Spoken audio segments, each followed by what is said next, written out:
Hi guys, welcome to my community support page where you're going to learn a lot more than actually on the regular channels, because it's more specific to what I get up to when I'm not actually doing a channel for something convenient.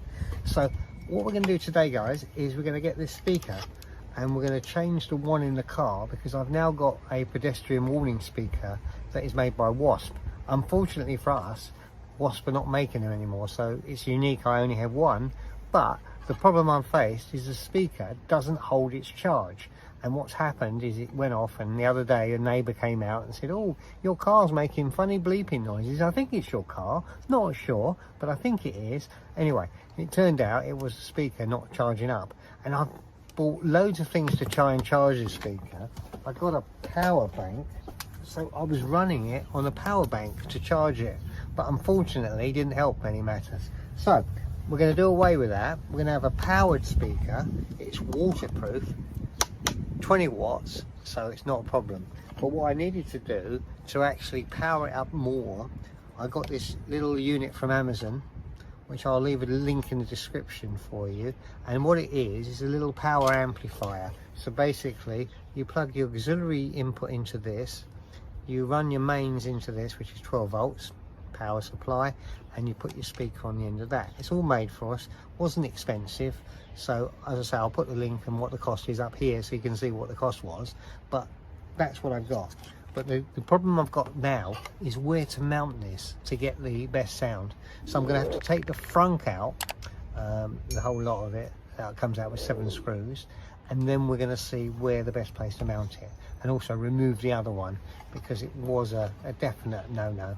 Driving me mad actually. I kept charging it and that. This is the best option. You'll power it. I'll use a switch from my console and switch it on, and everything will be ready, and then when I press one of the buttons it'll work. So here we go. Mal's back talking Tesla, and it's really good to have you join us on this community page. Here you'll find videos and information that's exclusive to this post, and in addition you can follow my weekly videos as they come out on my YouTube channel. Okay, let's take out the box. Now look, there's a 7 screws going to remove, take them all off, and then once we've done that, the front unit can come out, you see, and now you're exposed. Now I'm going to remove the old speaker because that one was totally a failure, didn't work. Right, now there's the new speaker. We're looking where we're going to put it. I'm going to put it underneath, just underneath the switch where it goes, running the wires in, which is really cool, and then we're going to feed them in side there. Okay, so what we're doing now is we're going to get underneath, take the clip off, and once you take the actual little cover off, you've got to take your speaker off, a tweeter, and you have to take off the light.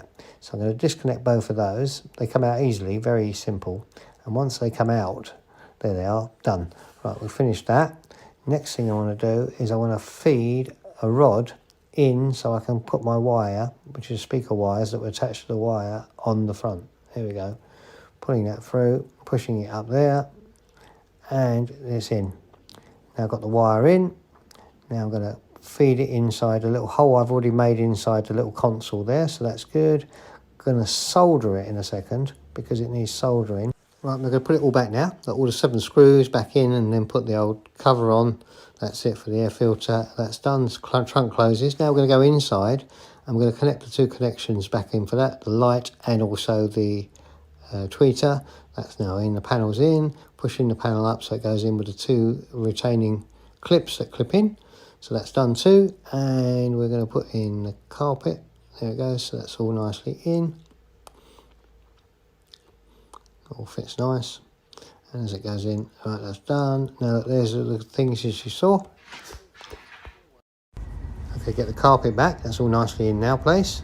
If we go over to the console now, you can see that's all in place there. Look, there it is. I'm going to hit the button, so we'll test it. There it goes, and we'll wait for it to come on. It makes a beep when it comes on, like now.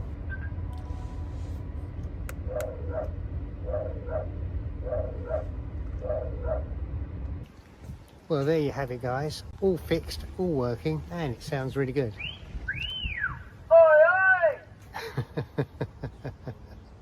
So it's all working now. I'm really pleased we fixed that, and I hope you enjoyed this in-depth on the community page, and there'll be plenty more like this.